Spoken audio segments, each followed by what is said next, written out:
Gerindra buka suara terkait adanya perjanjian politik antara Prabowo, Sandiaga Uno, dan Anies Baswedan.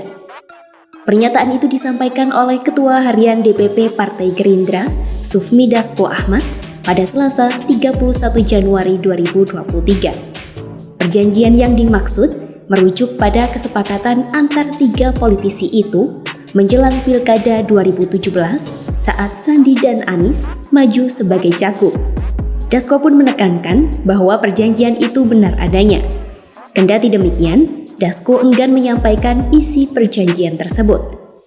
Politisi Gerindra itu pun mengaku bahwa saat ini perjanjian antar Sandi, Anies, dan Prabowo ada padanya.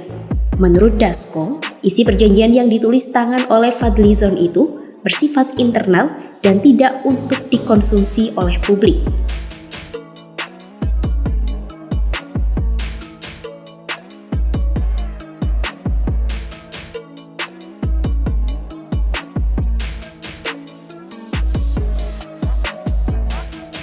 Perjanjian itu disinyalir berkaitan dengan utang piutang antara Anies dan Sandi saat keduanya maju sebagai calon gubernur pada Pilkada 2017. Saat ditanya soal perjanjian politik itu, Sandiaga Uno memilih untuk tidak bicara. Pasalnya, Sandi mengaku dirinya belum mengetahui pernyataan Erwin Aksa terkait perjanjian utang piutang itu. Meski membenarkan adanya perjanjian itu, namun Anies memilih agar Fadlizon yang menyampaikan langsung isi dari perjanjian tersebut. Tapi rasanya lebih pas dia yang menyampaikan karena dia yang terus terang waktu itu sempat ada kebuntuan. Dan sosok Fadlizon itu yang mungkin cukup sentral untuk akhirnya melihat, merumuskan dan meramu dari tiga kubu itu. Waktu itu kan ada saya, ada Pak Prabowo, dan ada Pak Anies. Dan dia yang meramu itu dalam sebuah perjanjian yang dia tulis tangan sendiri. Termasuk juga berkaitan dengan, karena itu kan di awal dari koalisi dan di awal daripada penentuan paslon kan. Jadi juga melingkupi tahapan-tahapan ke depan. Jadi saat itu saya sendiri nggak megang itu kopinya, kalau nggak salah ada di berangkasnya Pak Fadli atau Pak Prabowo.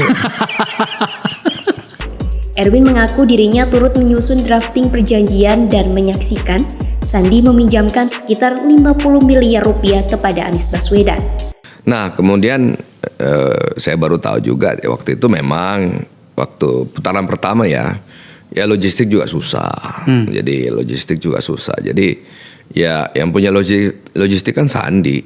Sandi kan banyak saham, likuiditas bagus dan sebagainya. Jadi ya ada perjanjian satu lagi yang saya kira itu yang ada di Pak Rikrik itu. Apa Pak? Intinya apa? Isinya apa?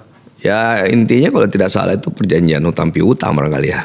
Siapa berutang, siapa yang diutangi? Ya pasti yang punya duit memberikan hutang kepada yang tidak punya duit. Jadi Pak Sandi mengutangi Pak Anies? Kira-kira begitu, karena yang punya likuiditas itu Pak Sandi.